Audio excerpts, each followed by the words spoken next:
জয় শুভলক্ষ্মীর জয়। আজ হচ্ছে শুভ বৃহস্পতিবার, আর এই শুভ বৃহস্পতিবারে শুভলক্ষ্মীর স্নান হয় তোমরা জানোই। আর এই বৃহস্পতিবার দিনটাই কিন্তু শুভলক্ষ্মীকে নামানো হয়। তো দেখতে পাচ্ছ শুভলক্ষ্মীর সমস্ত গয়না আমি খুলে রাখলাম, তারপরে কানের দুলটাও খুলে নিলাম, চেনটা খুলে রাখলাম। তারপরে শুভলক্ষ্মীর নাকের নথ খুলে নিয়ে সুন্দর করে একটা সানের বস্ত্র আমি পরিয়ে দিলাম। দেওয়ার পরে আমি হাতে একটু ঘি মধু নিয়ে সুন্দর করে মাখিয়ে দিলাম।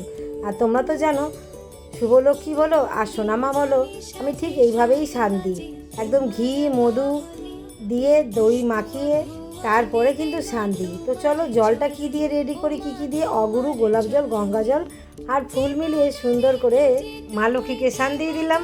দেওয়ার পরে তোমরা তো জানোই মা লক্ষ্মীকে কিন্তু একদম শুকনো করে মুছিয়ে নিতে হবে। আর শুকনো করে মুছিয়ে নিলে কখনোই দেখবে দাগ হয় না। যে কোনো পেতলের যদি তোমাদের থালা বাসনও থাকে সেগুলোও কিন্তু সেইভাবেই তোমরা মাজার পরে যদি শুকনো করে মুছে রাখবে, দেখবে চকচকে থাকবে।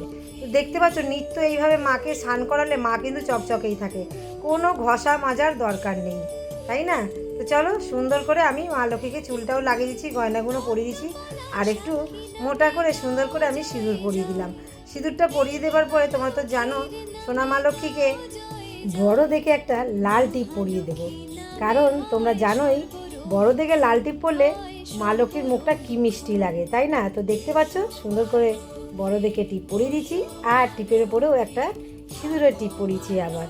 তো তারপরে ওই দুলটা আমি পরাছিলাম, সেই দুলটা দেখছি ভেঙে গেল, জানো তো, তাই মা লক্ষ্মীকে আবার একটা অন্য দুল পরালাম। আর দেখো সুন্দর দেখে মা লক্ষ্মীকে একটা মালা পরিয়ে দিয়েছি, আর এদিকে চরণেও একটা ফুল দিয়ে দিলাম।